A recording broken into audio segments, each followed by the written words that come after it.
Okay, so let's get started today.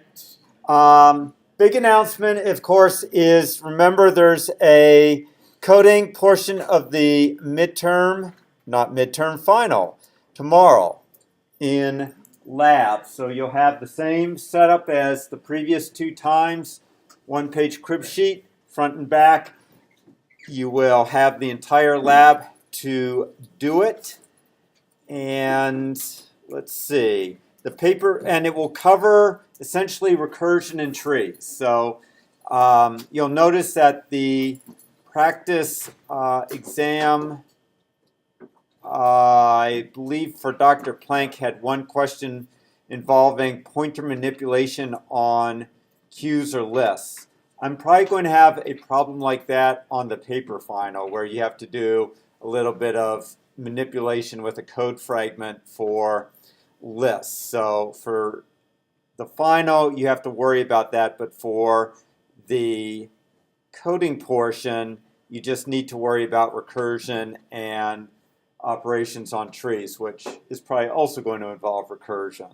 So essentially, you're probably looking at two coding problems involving recursion, one that is non-tree, the other on a tree. So questions about the coding. Okay. Then the paper final is being held on May 4th, so a week from Friday at 10:15, so a little earlier than normal. It's going to not be comprehensive, so it's simply since the last midterm, and therefore covers recursion, is going to cover trees, is going to cover BigO notation, we'll cover B trees, which we'll get to on Thursday. But we'll also cover a little bit of pointer manipulation. So I guess it does cover, does slop back a little bit to before the previous midterm, because you didn't really have ever any kind of coding on an exam where you had to manipulate pointers in a code fragment. So you will have to do that. So that does go back a little bit to, if you're wondering what you would probably need to study, it would really need to be the linked data structures. So that was what was covered right before midterm 2. Okay, so I would also review those notes. So I guess an easy way to say it is look at everything since spring break for the paper final. But I don't anticipate it taking 2 hours. In fact, I'll probably give you an hour 15 minutes for the final, so probably from 10:15 to 11:30. So questions about that? Where Yes. will be all our paper final? In here. Paper final will be in here. Other questions? Okay. And I believe Ryan was talking about or thinking about having a review session. He was thinking, I think Monday. I haven't heard anything more about that. I'll ping him about holding that review session. Okay, so we're on the home stretch, obviously. Today we're going to talk about BigO notation, which we talked about briefly earlier in the course. We'll talk about in more depth today. And then Thursday we'll talk about B trees, which are another type of balanced tree. Not as efficient for in-memory operations as ABL trees, but often used to organize information in secondary storage, i.e. on a disk.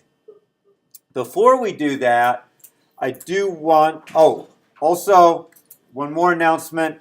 You can get extra credit up to, 30 points applied toward the labs if you complete the Tennessee voice evaluation for this course. What I need is the confirmation, so you can take a screenshot if need be and then upload it to the Canvas link called Tennessee Voice, which is in the lab module. So if you complete the Tennessee voice evaluation for the course, upload a screenshot confirmation, you can get 30 points. Do not email it to me.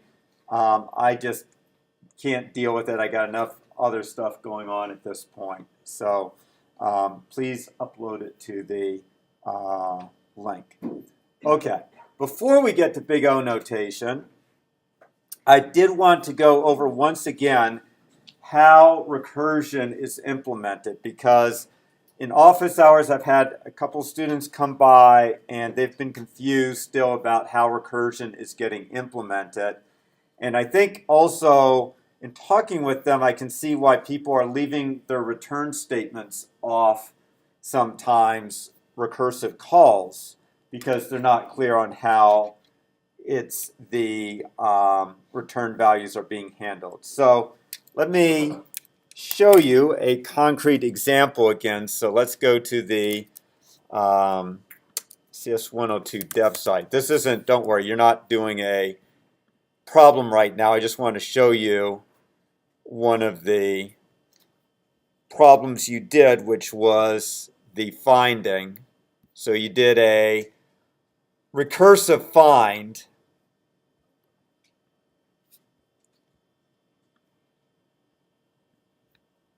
Okay, so there it is. You were doing a recursive find on a binary tree. So you're given a key that you were searching for, and you were searching in the tree rooted at this node right here.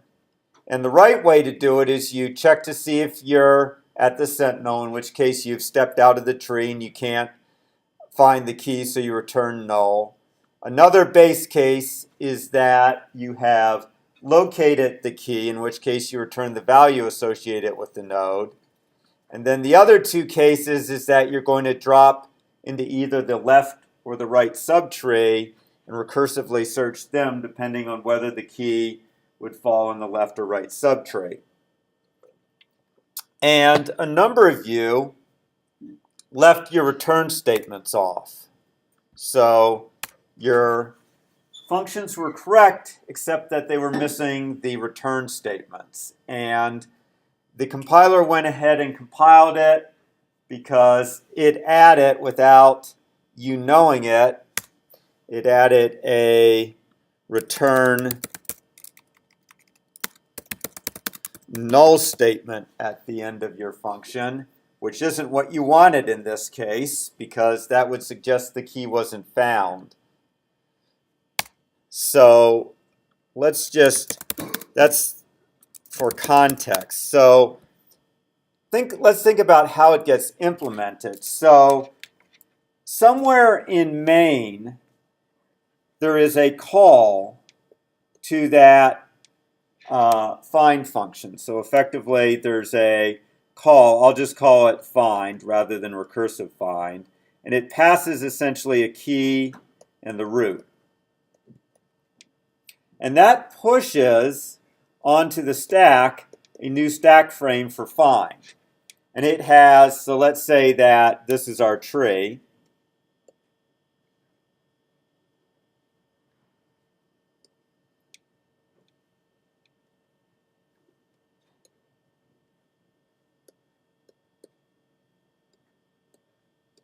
So I'm going to make it a very simple tree.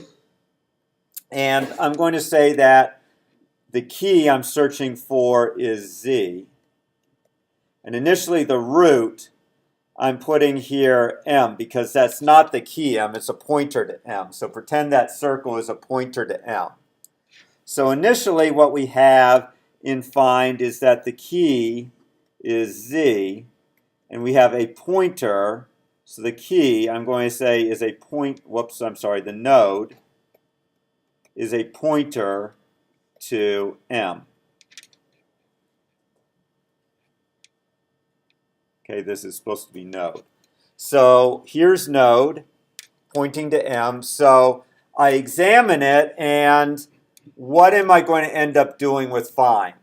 What's going to happen? Going to go to the right. So what's going to happen is Z is greater than M. So I end up calling find again. And now the key is still Z, but what do I have a pointer to? What does this node point to? Pardon? S, very good. So it's a pointer now to S because we're going into the right subtree. And again, we don't find it here. Again, it is in the right subtree, so we're going to once more call find. So that's another stack frame, this time still with the key Z. But now the node is a pointer to Z. Okay, so we have 3 stack frames at this point sitting on top of one another. And in this final find, the key at Z matches our search key, so we return the value. So let's just say that there is some val that we return, and the return statement, so if we look back here, we're at the case where it says key equals node key, so we return node value. So what happens is it returns that value, so we pop this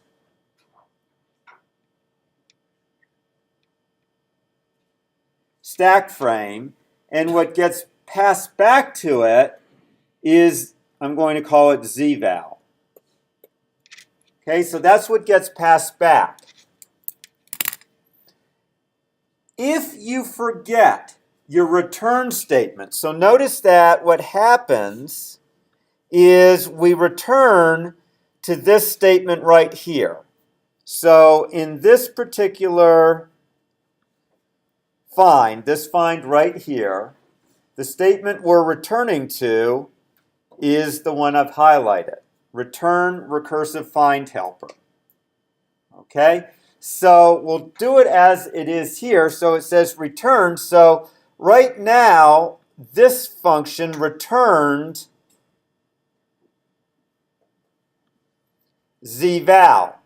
And you can see that what we do with the return is we lob it back to the next one. So this return statement simply passes zval from here back to the next one, and now this stack frame gets removed. And this goes away. Okay, so when we come back to this find, we are again at this particular statement, and what just returned was the stack frame above us. So what just returned,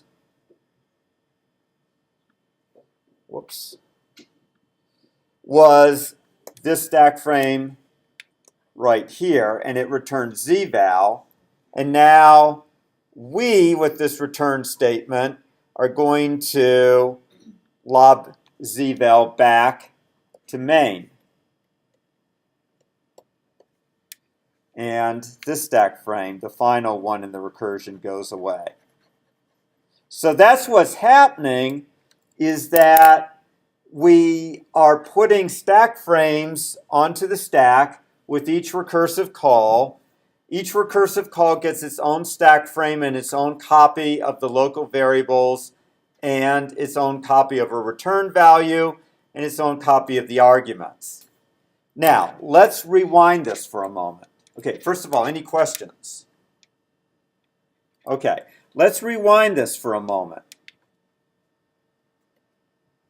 Okay, so we had find with the key Z, and the node was a pointer to M. And this one had the key Z, and the node was a pointer to S. And the final find, key Z, node was a pointer to Z.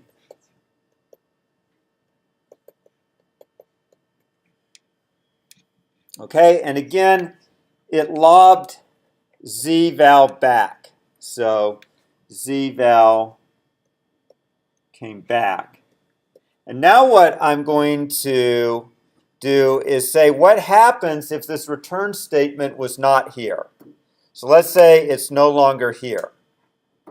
Okay, so what happens when we come back is that the return value gets ignored. Essentially, zval goes to the trash.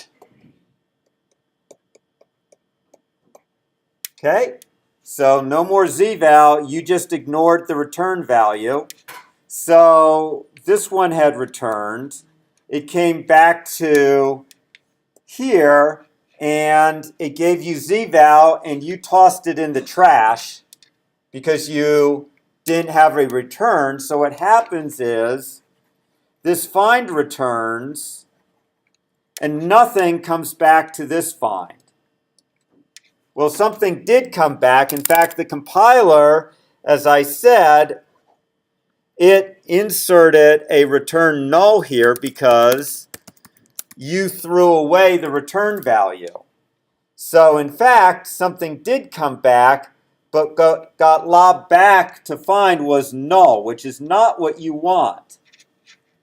So the reason for those return statements when you return the result of a recursive call, it's a little bit like telephone tag. You have to repeat what the person told you, and you have to then repeat it to your neighbor. And if you don't do that with the return statement, it's like dropping the ball in telephone tag. Okay? Or it's like a hot potato. You're passing the hot potato back, but if you forget your return statement, then you lose the hot potato, which is the return value. Okay?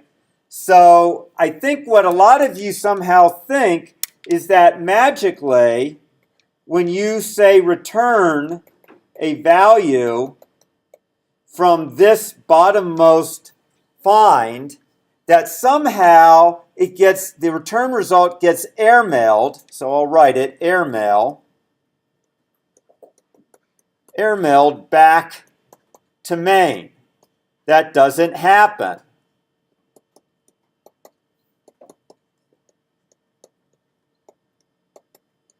The return result does not get airmailed back to main.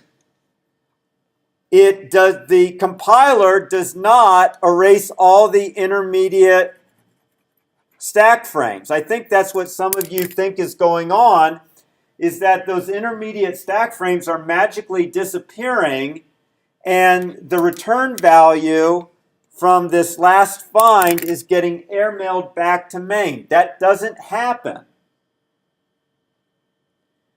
The find returns to the previous find call. So you have to laboriously move that return value back through the various stack frames until you get back to main. Okay, so is that clear? Okay, that's what's going on with recursion. That's why those return statements need to be there in front of your recursive calls. Without them, the link gets broken and you're going to lose the return value. Okay? Okay. So, the rest of today is almost, it's a little bit like summing up the semester. Okay, so if you're at the beginning of the semester, you may remember I said there were some goals in the course. In fact, I can bring them up just to refresh memories. So we wanted you to become self-sufficient C++ programmers, and part of that was reviewing C++ at the beginning of the semester. Part of that was teaching you some new tools, the command line tools like VI and GDB for debugging. So we wanted to make you better at writing programs and debugging programs. And we also have, told you incrementally develop your programs, that will lead to faster development, that you should use print statements for debugging, you should use GDB for debugging. So we've been trying to give you tools and tips for becoming self-sufficient C++ programmers. And we wanted you to understand basic data structures. So in 102, it was more about learning to write programs. And we gave you an introduction to vectors, but that was the only data structure you had for organizing data. So in this course, we wanted to talk about ways you organize data so that you could efficiently support three fundamental operations: find, insert, and delete. And to do that on dynamic data sets, meaning sets where you can insert and delete elements dynamically. Okay, in 102, we taught you about binary search, which was a very fast search technique on arrays and vectors, but the problem with binary search is it required a static data set. You couldn't add new elements to the data set, nor could you remove elements from the data set. So in this course, we wanted to allow you to dynamically add and delete elements from a data set and be able to efficiently find things in a data set, because that's really the essence of computers, is manipulating information, whether it's machine learning, whether it's Google finding information for you on the net. It is about finding things. And as part of that, you need to do what is called algorithm analysis. So we need to know the cost of these operations. The reason that we introduce you to different data structures is because each of them has their own strengths and weaknesses. And they also, one of their strengths and weaknesses is their cost. So when you use a data structure, it's important you know its cost and how that's going to affect what we call the running time of your algorithm. So when we talk about algorithm analysis, what we really care about is the running time. How long does it take to run? Sometimes we care about space, but that's generally a more advanced topic. Typically, we are focused on the running time of a program, and we want to make that running time as fast as possible. And that means that when we are choosing a data structure, we typically are concerned about the amount of time that data structure is going to take. And we haven't talked a lot about running time. We talked briefly about BigO notation shortly before spring break, and that's what we're going to talk about more today. So BigO notation, if you may recall, is the way that we denote the running time of a program, and it's a general rule of thumb.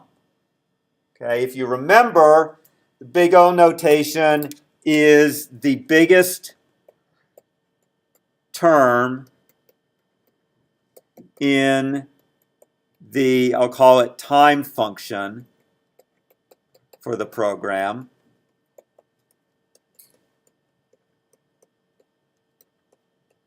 And we remove leading coefficients.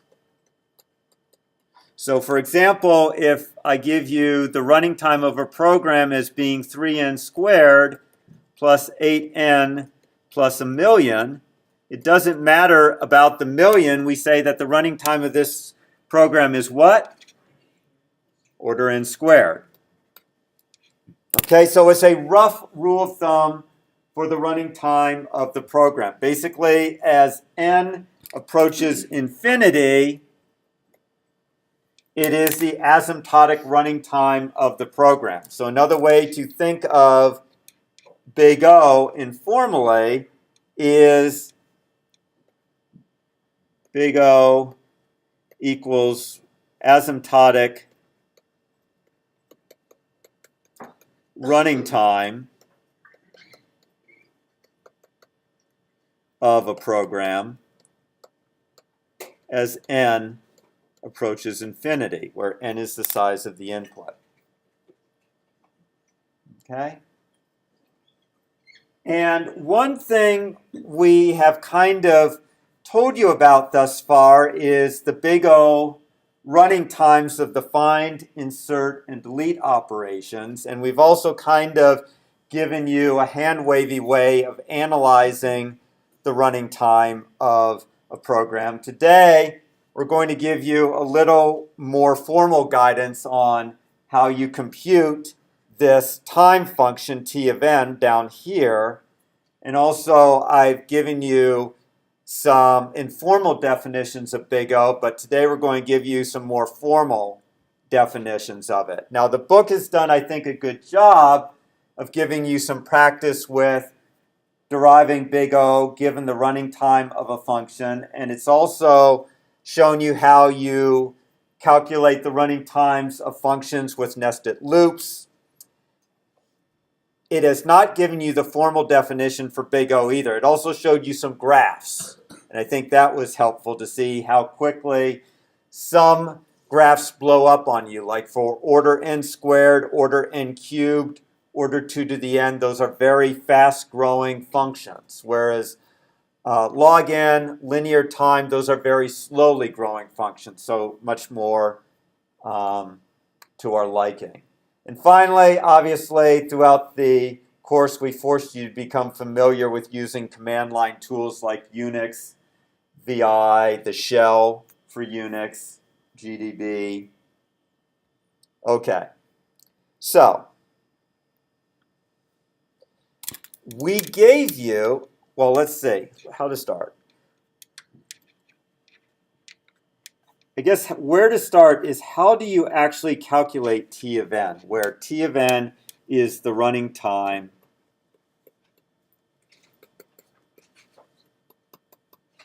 of a program. Okay, so I've been giving you things like t of n equals 8n squared plus 6n plus 40. Okay, how do I get that? Okay, so first of all, I think we talked about this the last time as well. Running time is going to vary from machine to machine just because of the speed of the CPU. So if you're running on the same program on a supercomputer and on your laptop, you'd expect the program to run more quickly on the supercomputer simply because that CPU is faster. So we're trying to say, abstract away things like the speed of the CPU. And we also have an issue that not all instructions are equally fast. So if I do A equals A plus B, and I do A equals A times B,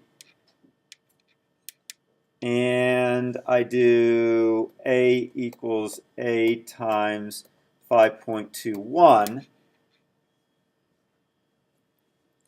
each of these operations has a different running time. Okay, arithmetic, or addition rather, so addition, subtraction, are faster. They take less time than integer multiplication and division, which is faster than floating point multiplication and division. So we can't even say that the running times of individual instructions is the same. They're not. Okay, hopefully you learned that in 130, that addition and subtraction can be done faster than multiplication, or integer multiplication, which can be done faster than floating point multiplication. This isn't a hardware course, so I'm not going to go into the details, but that is the case. Again, we want to abstract away from the fact that different instructions take different amounts of time, because the amount of time they take is going to be architecture dependent. How fast integer addition is done on an Intel chip is different than on a NVIDIA chip, which is different than on an AMD chip. So again, we want to abstract away from that. So in general, we say that one instruction takes constant time. So we say one instruction equals one time unit. And we don't try to ascribe any measurement of time to that time unit. We don't say it's a millisecond. We don't say it's a microsecond or a nanosecond. We just say it is one time unit. So what we're counting is time units. So one instruction equals one time unit. That's the basic thing. So then there's some basic rules for counting based on that, because basically T of n is all about counting instructions. So the first rule, so how to count instructions.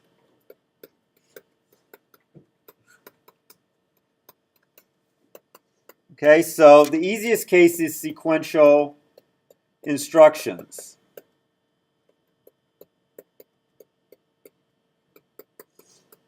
Okay, if you have, say, k sequential instructions,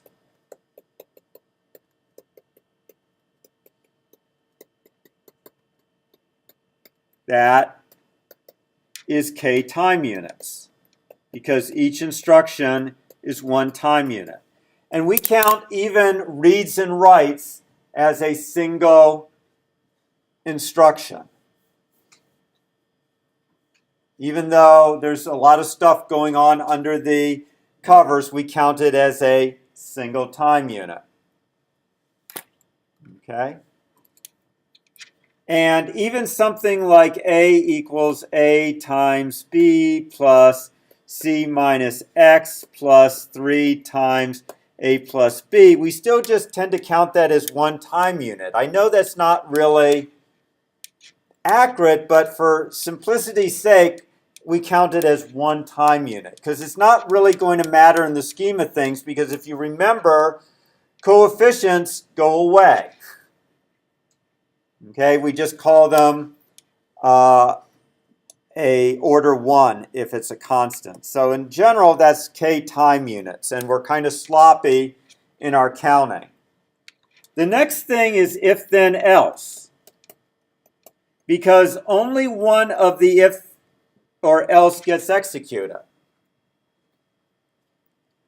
So it's the cost of the condition, so the cost of the if plus the max of the then and the else. So what you do is you analyze the then and else statements and you take the maximum. So you have to assume the worst case. So we're pessimistic. Okay, assume the worst case. We could assume the best case, but the best case then is going to be usually an error condition where we exit very quickly.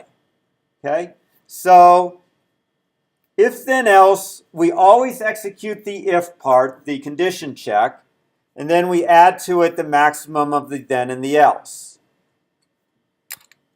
Okay? Another thing that we don't assume is constant time is a function call. So for example, when you call insert on a AVL tree, we do not assume that insert is constant time, one time unit. How many time units do we say an insert is? Do you remember for an AVL tree? Log n. So for a function call equals the number of time units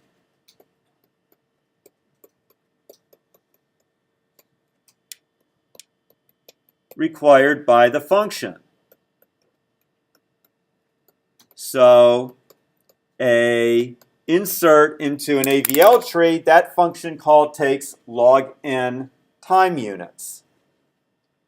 In fact, if you were more precise, you would just take you would have, in effect, t of that function for n, and you would essentially add that t function of n into your t of n. So for example, if I had, instruction 1, instruction 2, instruction 3, AVL insert,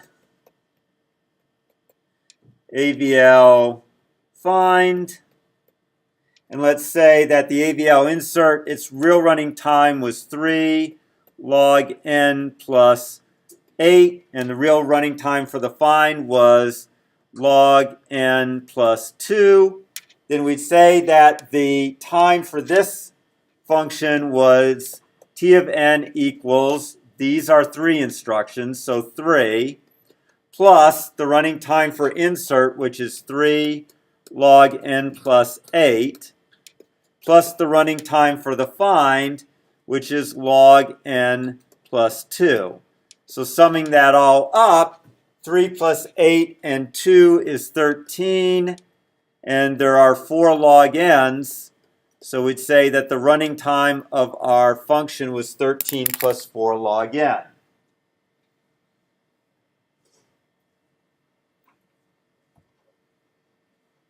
Okay, this is all pretty simple thus far. The hard one is loops. Loops are what introduce a lot of the running time, and then recursion is the other thing, figuring out how much a recursive call takes. So with loops, it's actually not that hard, at least the definition. Loops equals essentially the number of loop iterations times the number of time units per loop body.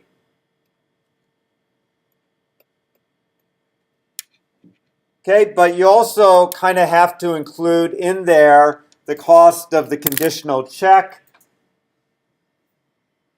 for whether you go back into the loop. There's some other things that this is hiding, but at a high level, it's the loop iterations times the number of time units per loop body. Now, not always is the number of time units the same per loop body, so again, we typically assume the worst case. So, as an example, going to Dr. Planck's notes,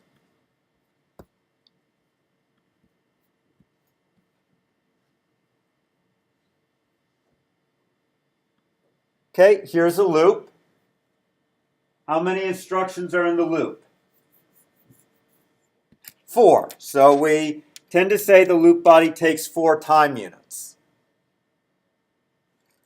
Okay, now every time through the loop, there's a couple other things going on. That condition gets checked, and I gets incremented. So effectively, there's also for each loop body, 1 check of the condition and 1 increment of the counter variable. So effectively, the number is really 6 time units here. What about the I equals 0? Should we add that and make it 7? No, why not? How often is it executed? Once. So it would add 1, but it would be outside. It would be 1 plus 6 times the number of loop iterations. How many loop iterations are there? N. Because I is less than n, I is incremented by 1 each time. So there are n iterations of that loop. So the running time of that loop is roughly 1 plus 6 times n. Now, you could quibble. Just a sec. You could quibble, so I'm going to get rid of the quibbling right now. I less than n is checked 1 additional time. It's I less than n is actually checked n plus 1 times, right? Because the last time the condition fails. We don't worry about stuff like that. It's just, it's kind of in the scraps. Okay, so, and I'm not going to ask you to actually come up with such a sophisticated analysis on an exam. But I'm just trying to show you how you can get these coefficients. Okay? Yes. Okay. So, as I said, on an exam, this would be ruthless if I made you calculate these coefficients to the nth degree, just because of stuff like that, where you have that one additional check of the condition. So really, if I wanted to be really picayune here, it's really 2 plus 6 times n. Okay? But we really are just saying, for purposes, so the running time is really, of that loop is 6n plus 2, but in practice we just say the running time of that loop is order n, because we take the biggest term and we throw out the leading coefficient, which really means that the running time of the loop is proportional to what? What's really all that matters? N, but that's not quite it. There were two terms, number of iterations times number of time units. The time units is constant, what's all that matters? Number of iterations. Okay? But that's a little too simple. Okay, because you can get nested loops.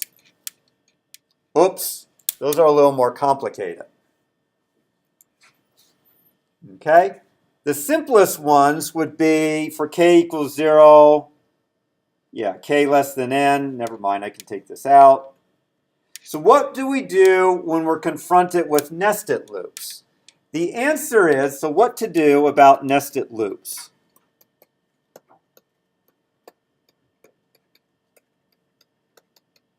Anyone have an idea what we should do, how we should analyze them? Pardon?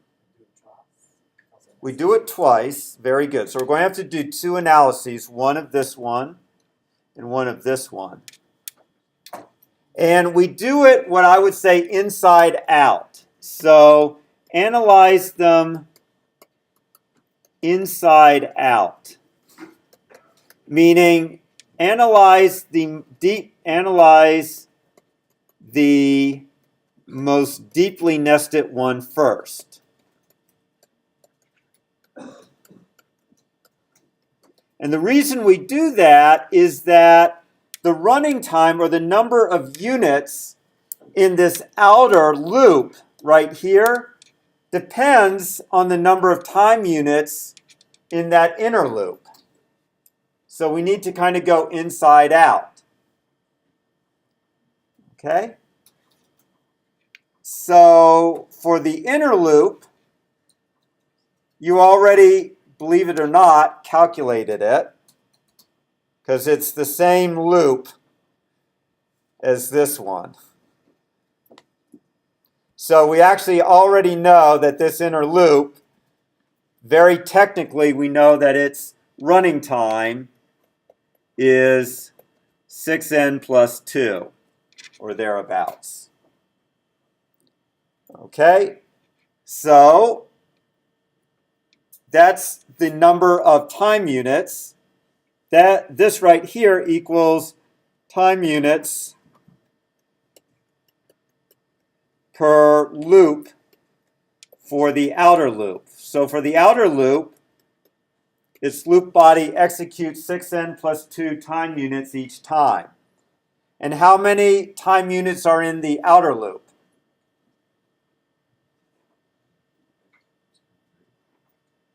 I'm sorry, number of iterations. I may have messed that up. Sorry. How many iterations? N. So it's n. So we have n is the number of iterations. 6n plus 2 for the loop body. We have to add 1 again for this. We have to add 1 again for that. So effectively, it's n times 6n plus 4, which is 6n squared plus 4n, plus this is 1, plus that extra evaluation here. Okay? And you're probably going, oh my gosh, my head's blowing up. Okay? That's why we have big O notation, because it really does get to be too picayune when we do all of this stuff. Okay? But at least you can see how I'm now coming to my T of n. There is at least a basis for counting those instructions. Okay? Now, we tend to be much more loosey-goosey, so to say, about how we calculate the running time. So typically, we just eyeball it, and we say, oh yeah, that's order 1 because there's only constant time statements in that loop body. And there's n iterations, so really that loop is order n. And then we look at this loop and we say, yeah, that's also order 1 because there's only constant time operations there. And there's n iterations, so that's also order n. Okay? And then there's sequential for loops. They're one right after another, so the running time of them is really order n plus order n. What do you think order n plus order n comes to? Comes to 2 order n, which is really order n, because we get rid of the coefficients. So we do a lot more, like I say, loosey-goosey in how we do our analysis. Okay, same thing down here. We say, okay, running time of this inner loop, order 1. Number of iterations of this inner loop is n, so that's order n. Then we say also n iterations for this outer for loop. So the outer for loop is n times order n, which is order n squared. So we come up with, okay, the running time is order n squared. So that's what I expect you to do on an exam. On an exam, I expect you to be able to look at a piece of code and extract the salient aspects of the running time, which is really the number of iterations of the loop and the running time of function calls and the loop body. Those are the big things. Okay? Now, it can get a little harder because you may remember writing some loops that look like this. For I equals 0, I less than n, I plus plus. For j equals I, oh my gosh, j less than n, j plus plus. Now, this loop body, how many times does the loop body run for the inner loop? A little more complicated, isn't it? Pardon? For this inner loop, it goes from I to n. Don't assume worst case. Worst case is n. But what if we try to be a little more exact? N minus I. Yuck. Okay? So what we really have is it is the sum from I equals 0 to n minus 1, because the outer loop runs n times. So essentially, the first time through, we're running from 0 to n. So the first time through the loop is essentially n. The second time through, it's n minus 1. The third time, this inner loop runs n minus 2. The fourth time, it's n minus 3. So if we sum that all up, it looks like that. Yuck, yuck, yuck.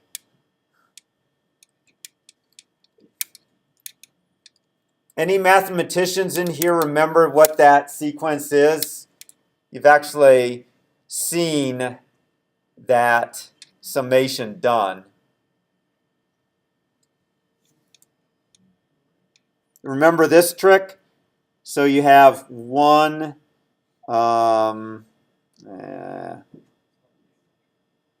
you 1, 2, 3, 4, ...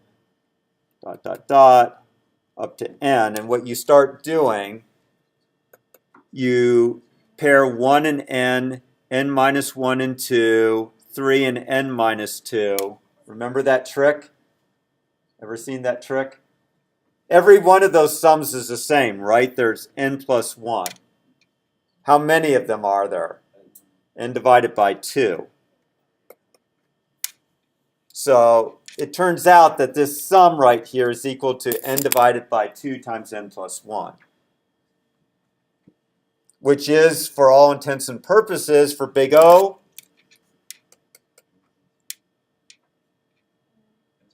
n squared. Because this is equal to, coming down in red now, that's just equal to n squared over 2 plus n over 2. And when we throw away the constants and the lower order terms, we're left with order n squared. So a very common way of writing loops, which is the inner loop starts from the outer loop's subscript, it really still is order n squared. Yes. So the inner one, the whole thing is order n squared, Lydia. The inner one was n minus 1 time units.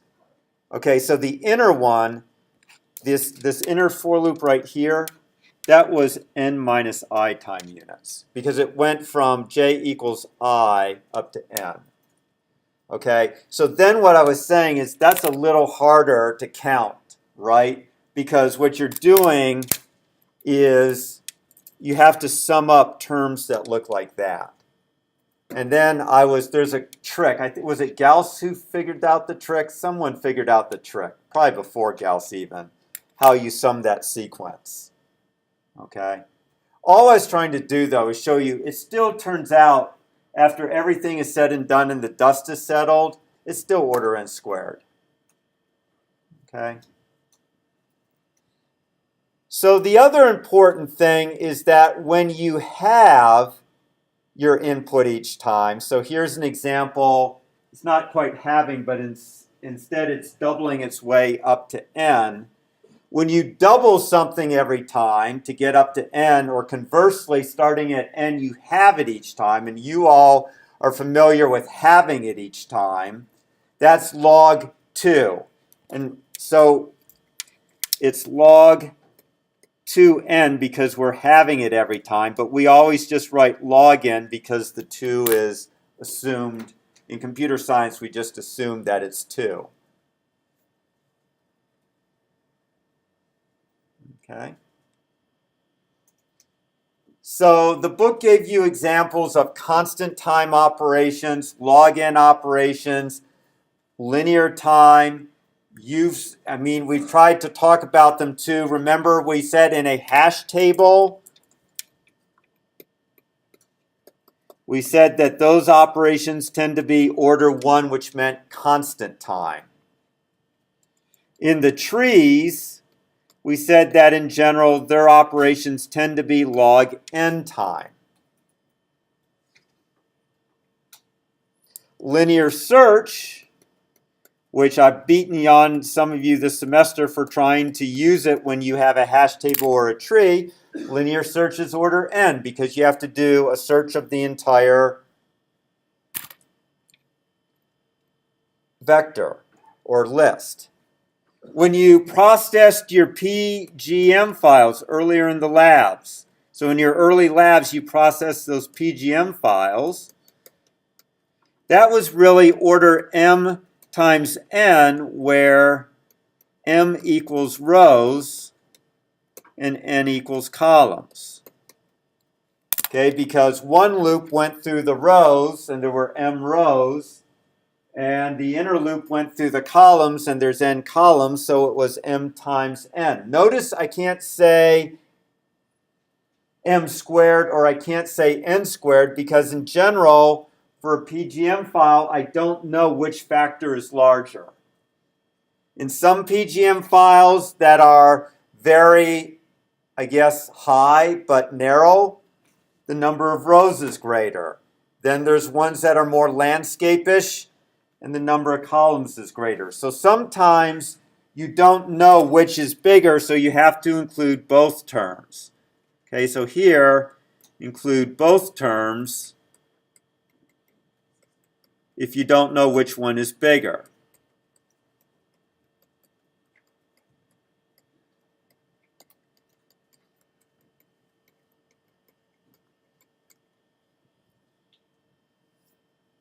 Okay, we haven't really had any examples of n log n, which is called log linear. Sometimes you'll hear the word log linear used, and it is log linear. The reason it's called log linear is because this is a log, and that's a linear. Okay, and it's a log times a linear. It doesn't grow very rapidly. Now, despite the fact that we haven't seen any specific operation that takes n log n times, you've had plenty of programs that took n log n time, and you might be scratching your head and saying, why? Well, anytime you do n inserts into an AVL tree, how long do you think that takes? So there's n inserts. What's the running time of each insert, worst case? Log n. There we go. N log n. So in fact, many of the programs that you're writing these days are actually n log n programs, because each individual operation is a log n operation, but you're doing n of them. So you have to multiply the number of times you do it by the running time of each one. So that gives you n log n.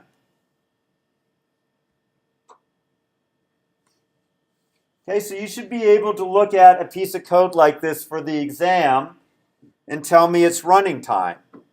I guarantee you there'll be some questions like that on the final, and they're on the sample final too. Yes, Dave? Can you just ask more generally for the just what type of BigO notation is it? Yep. We have to No, I won't ask you for T event. I'll ask you for BigO. Okay. Okay? So, yes. This one right here? Yes.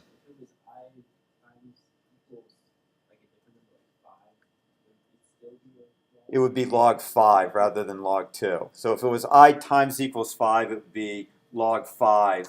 The base would be log 5 rather than log 2. So all you'd be changing is the base. Okay? Yes? With that example, please work the two things that are important.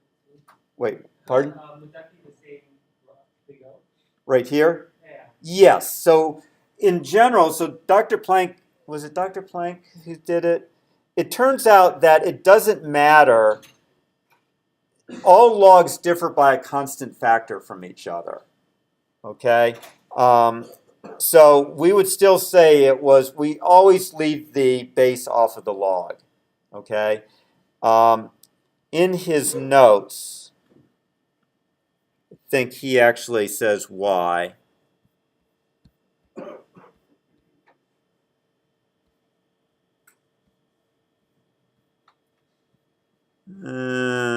Yes. So I'm not going to go through it, but it turns out that every log is simply a constant factor of another log. So it's just a constant. Okay, so you can get to from one log to another log by multiplying or dividing by a constant factor. Therefore, we don't care. That's why we ignore the base. Okay. Other questions? By the way, it'll always be base 2, though. Okay. I am going to skip the how you analyze a recursion just for a moment. I'll probably do that at the beginning of class on Thursday, but I did want to give you a couple formal definitions because that is important as well. So I've hand waved BigO up to now, but there is a more formal definition. So suppose this is your T of n right here.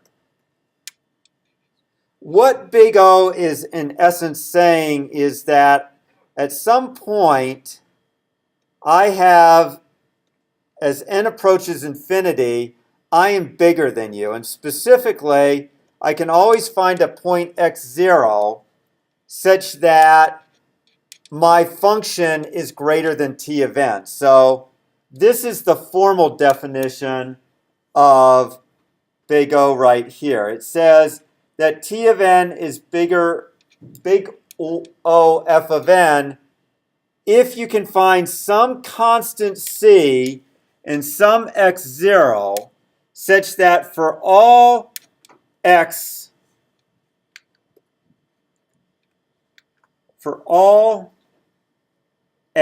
greater than or equal to x0, this inequality holds. And what this inequality holding is just this graph right here. Okay? That when we say it's order f of n, make that clear. When we say this is order f of n, what we mean is that at some point past x0, it is always greater than t of n. That's the formal definition for BigO. Now, there's an issue with that. Okay, so let's say we have something that is order n. Okay, so we have t of n equals 3n plus 5. So that is order n by what we have said. But by this definition right here that I'm giving, we can also say that the running time is order n squared. Why can we also say that it's order n squared based on this definition?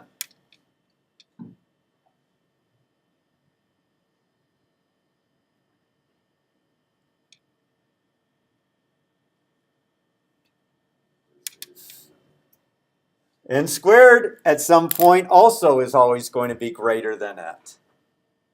The problem is BigO is actually what is called a loose bound. What we want is a tight bound, not a loose bound. We want the tightest possible bound. Okay, so colloquially, BigO actually is used to refer to the tightest bound, but that's not really the case. There are two other definitions, big omega and big theta. So again, if I have t of n, O of n, f of n is our upper bound.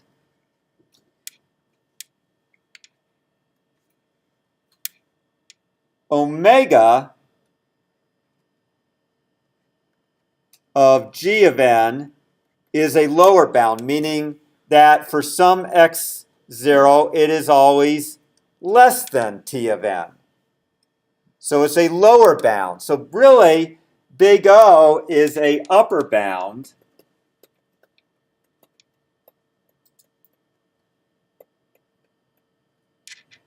Big omega is a lower bound.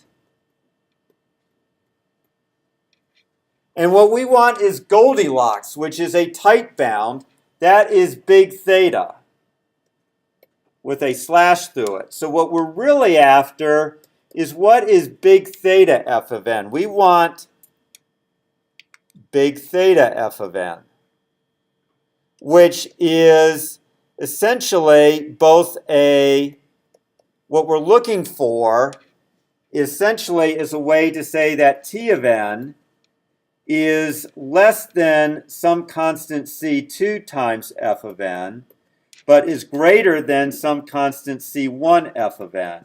And if we can say that, then we can say that T of n is equal to big theta f of n. So in fact,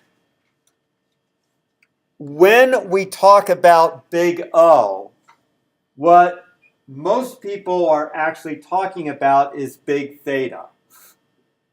What they're really meaning when they say big O is the tightest upper bound you can get on the running time of the function. But for some reason over time, it got sloppy. So technically, mathematicians say big O is a loose upper bound.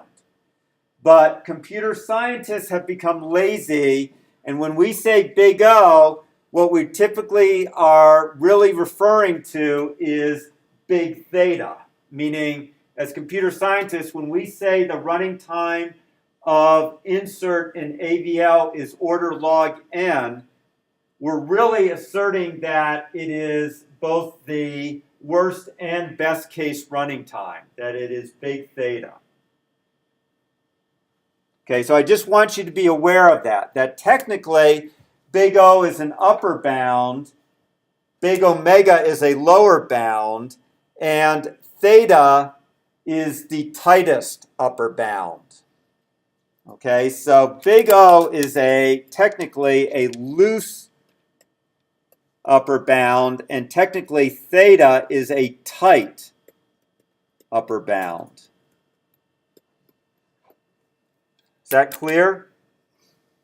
Having said all that, you're responsible for the definitions on an exam, but when I say big O, I'm going to grade you on you're giving me a tight upper bound. If you come back to me and say, yeah, I said order n cubed, and based on what you said in class, it is order n cubed, even though it was constant time, I'm going to say tough. I want it order 1. So on the exam, when I ask you for the running time of something, I'm looking for that tight upper bound. And you'll say it's big O. Okay? Okay. So the reason that we, throughout the semester, have always been concentrated on telling you the running times of all these different operations, like we would give you hash table, and we'd have find, insert, and delete. And you had lists, and you had things like vector, and you might have array, and you have binary search tree, you have AVL trees, and for each of them we gave you different big O running times, and that's because it helps you to select the best data structure for your application. So remember that in many cases, hash tables were better than AVL trees because they were order 1 for the most part, whereas your AVLs were generally log n, not quite as good. But do you remember under what circumstances we preferred AVL trees or balanced trees to hash tables? When you need to keep it sorted. So if you need to do a range query, you fall back to these trees. Okay? If you're just doing something like you're always adding an element to the back of a set of data, you use a vector because that's a lot faster than using a hash table or a tree in that situation. Now, the final thing, and I still have 2 minutes while you're wrapping up. Remember that for some of these, the numbers we're giving you are average case, and that is different than worst case. Does anyone remember what the worst case is for a hash table? Order n.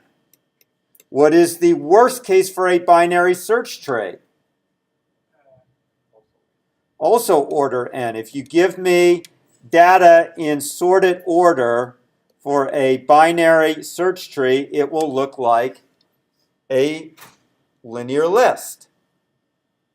So the worst case is not always the same as the average case. So sometimes another reason you would use an AVL tree over a hash table is if the contract specifies that under no circumstances can the running time of the operation be worse than log n. In that case, you would be forced by the contract to use an AVL tree, because the worst case running time for an AVL tree, this is actually for both average and worst case, for a AVL tree is log n. That's why we use AVL trees sometimes in preference to binary search trees, because AVL trees guarantee that no matter how bad it gets, the worst case will be log n. So that's the other thing to keep in mind. Usually when we analyze a program, we are interested in the average. Okay, so usually we just care about the average. But sometimes where things are mission critical, we also care about worst case.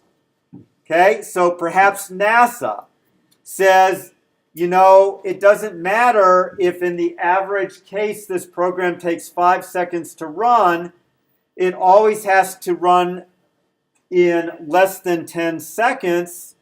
We might say, okay, in that case we will use an AVL tree because it guarantees it will always run in less than 10 seconds.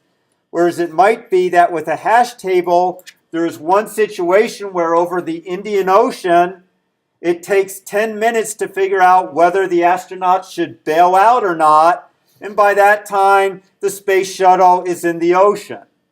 Okay, so there could be those critical things where you have to guarantee that no matter what, you hit some time target, and then we care about worst case.